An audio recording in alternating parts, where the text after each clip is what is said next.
So there's been a pretty big disagreement recently amongst the UFC fanbase about who's the real UFC heavyweight champion. Well, it's not Jon Jones. Let me tell you why. First, I want to take you back to February of 2020. It's Jon Jones versus Dominic Reyes. We get to the end of the fight and we find out the scorecards have favoured Jon Jones quite heavily. And Jon Jones walks off into the sunset after quite a controversial decision, supposedly at the end of his career. The date is now March 4th, 2023, and Jon Jones is stepping into the octagon, and he's facing Ciryl Gane. This fight is for the heavyweight title, a vacant title fight, meaning neither fighter involved in the bout is a current champion, both either ranked or unranked within the UFC's 265-pound division. Jon Jones, having come up from light heavyweight, was an unranked contender. Ciryl Gane, having just come off a loss to the champion Francis Ngannou, faced Tai Tuivasa in a bout that was supposedly for the winner to face Jon Jones. Being victorious, Ciryl Gane was granted the Jon Jones matchup. It's fight day, we're all expecting a great return from Jon Jones, and boy did he impress. He came out, submitted Ciryl Gane in the first round, and became the lineal heavyweight champion of the world. Everything was looking up for Jon Jones in the heavyweight division, and there was no one to really tell him otherwise. Until there was. Fast forward to November 2023. We are just over a week away from Jon Jones versus Stipe Miocic. The news breaks. Jon Jones has torn his pectoral muscle and he is out of the fight with Stipe Miocic. However, there was hope on the horizon. We had a backup opponent, Sergey Pavlovich. Stipe Miocic had other plans, however, as he did not want to stick around for an interim title fight with Sergey Pavlovich. Tom Aspinall gets the call at 4 in the morning asking if he wants to come in on less than 2 weeks' notice for a chance at fighting for a UFC title. Obviously, Tom says yes. He steps in there with the most dangerous contender in the heavyweight division at that time and knocks him out in the first round. Tom Aspinall is now the interim heavyweight champion, Jon Jones is on the mend, and we simply now are waiting to hear what will come next. Until we heard Jon Jones vs Stipe Miocic was still the plan with no questions asked. And obviously we wanted to have Stipe and Jon. Is that still the fight to make, or do you feel like maybe Tom deserves to fight Jon or deserves to fight Stipe, or maybe that's a better fight? No. Tom Aspinall seemed to be left in the dust. Everyone in the fan base was questioning the matchmaker's decisions, wondering why they would want to do such a thing to such a talented champion that they have finally got their hands on in the heavyweight division after Francis Ngannou, one of their poster boys for the division, had left the UFC in quite a brutal way. It seems like the UFC had other plans, because they decided to ask Tom Aspinall to defend his interim belt. Tom Aspinall steps in with Curtis Blaydes, the one man to beat him in the UFC octagon. Having their first fight be an injury, Tom Aspinall did not ask any questions and said, "This is the one L next to my name. It's time to change it." He steps in there and proves everybody wrong, knocks out Curtis Blaydes in the first round. Everything looks up for Tom Aspinall, and Jon Jones is nowhere to be seen. Where is our lineal heavyweight champion when we most need him? Why does he not want to defend his title? Well, there are answers to these questions, and they don't favour Jon Jones. Which brings us to present day. Now, let me go through all the reasons that Tom Aspinall and Jon Jones are very different fighters with very different resumes and very different reasons for being in the positions that they're in today. I can assure you by the end of this video, you will also believe me when I tell you that Tom Aspinall is the UFC heavyweight champion. Let's first take a look at Jon Jones' move in weight division. Light heavyweight to heavyweight is the biggest one weight class difference in all of MMA. 205-pound limit to a 265-pound limit is a 60-pound difference in weight class. There is not a single weight class in the UFC that stretches even 30 pounds in difference, and this one makes the jump to 60. Now you would think that a move like this could be done, but maybe would need to be done quite smartly. Well, that's not what Jon Jones did. The heavyweight division is the most power-reliant division in the entire UFC, and Jon Jones is known for being a champion who struggled with power throughout his career. In the last 11 years, Jon Jones has had 10 title fights, 7 of which have been decisions. Of the 3 that were finishes, one of those finishes is Daniel Cormier 2, which I don't need to say much about as it was overturned to a no contest due to failed drug tests. Enough said. Of the 2 left, one is Alexander Gustafsson, which is good. However, the other is Ciryl Gane with the first round submission, which, as I explained earlier, is a very, very overrated performance in regards to proving your talent within the division. Jon Jones' physical transformation was abysmal. He looks skinny and frail with a belly. And with heavyweight being, as I said, the biggest jump in weight out of any weight class, it's quite a shock to see that a fighter would choose to gain a large amount of body fat with minimal muscle gain when making a move to this division. Now, the reason this is important is because, as I mentioned, Cyril Gane did not prove any real problems to Jon Jones. He was easy to take down, he was easy to submit, and that was the end of the fight. This would not be much of an issue if Cyril Gane was someone who could grapple, or if the fight went more than a round. But a 2-minute submission against a kickboxer that cannot grapple, who we've seen out-grappled by strikers, is not impressive. And it doesn't prove your ability to keep up with true powerful grapplers, true powerful strikers within this division. Now, enough about Jones specifically. Let's do some comparisons. It's well known that Jon Jones is the light heavyweight GOAT. He has the most wins in the division in terms of title fights, and there hasn't really been a dominant enough champion since he left the division to have overtaken him. However, with a callback to the large difference in weight between these two weight classes, heavyweight's a place you need to prove yourself at. This isn't a division that you can use your previous resume to give yourself a lot of credit in. Think of someone like Alex Pereira, who has a great resume at light heavyweight and middleweight right now.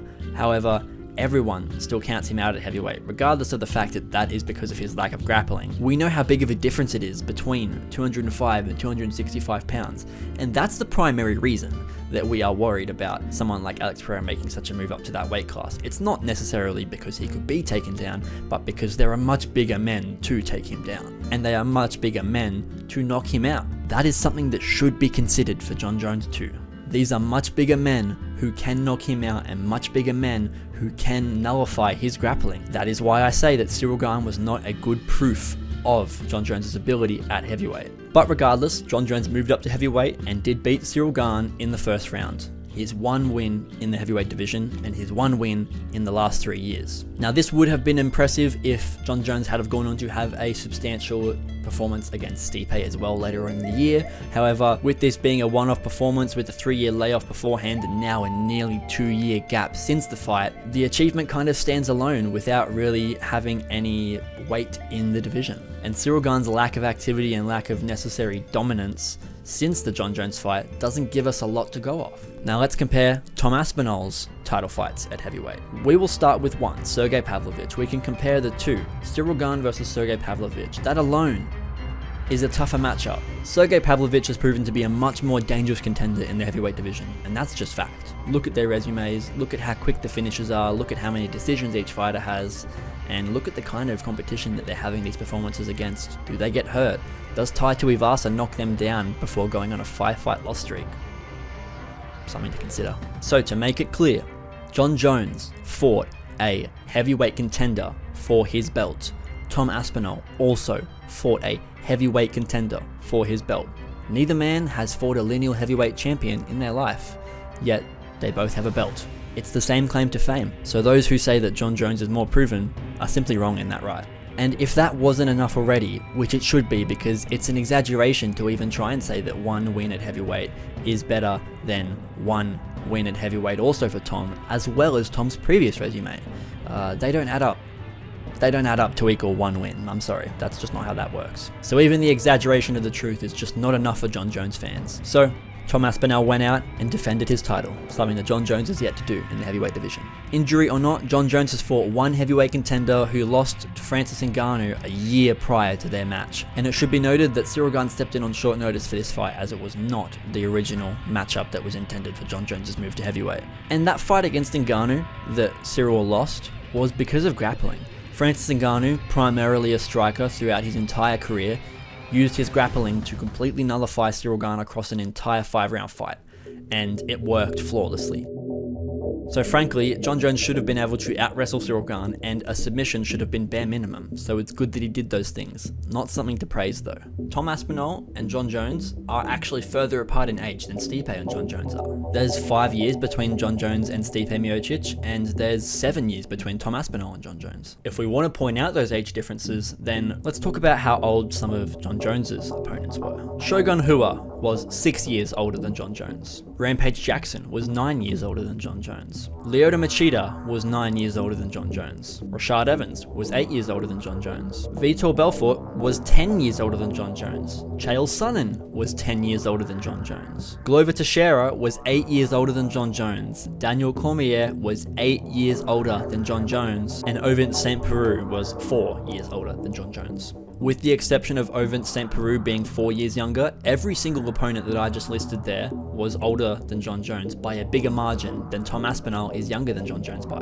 Now what I just did there was I listed off every single title fight opponent that Jon Jones has had and how they were all older than him, except a couple that I have left out, aside from Cyril Gane. Alexander Gustafsson, Anthony Smith, Thiago Santos, and Dominic Reyes. Those 4 are the 4 worst performances of Jon Jones's career, and they were all later in his career, and they were all when he fought men his own age. Alexander Gustafsson is the same age as Jon Jones. Anthony Smith is 1 year younger than Jon Jones. Thiago Santos is 3 years older than Jon Jones. And Dominic Reyes is 3 years younger than Jon Jones. One of the biggest age gaps down he ever fought, and it was the biggest disparity in his performances. Now, you want to talk about how age gaps matter in fights? Let's, because there has never been a good UFC fighter above the age of 41 years old. There have been guys that held on 39, 40, 41 years old. I believe Glover might have been champion at 41, 42. You can't name me 10 fighters, I'd be impressed with 5, who fought well as a 39, 40, and 41 above year old. The age gap may be larger between Tom Aspinall and Jon Jones, but you are insane if you try and tell me that you believe that between 30 and 37, there is a larger deterioration in athletic ability than there is between 37 and 42. We have seen some of the greatest champions of all time become completely useless fighters within the ages of 37 to 42. How many people have gone from being useless fighters to being in their prime between the ages of 30 and 37? Most is the answer. So if anything, Jon Jones fighting someone who's 30 when he's 37 should give him an advantage. He should be a heavyweight with a lot of experience at his age. Stipe Miocic, being 2 years younger, being 39 and 40, may have actually made him pose as a good old man veteran challenge to Jon Jones. But the years have been rough, time goes on, Jon Jones is injured, Stipe Miocic has another camp that he pulls out of right before the fight. It doesn't get any more impressive, it just gets less. And Tom Aspinall just looks more and more like the real champion every day. So that, ladies and gentlemen, is who your real heavyweight champion of the world is. Tom Aspinall. Now, it is also worth mentioning that while it doesn't contribute really at all to his performances inside the octagon, Jon Jones is also not a great person.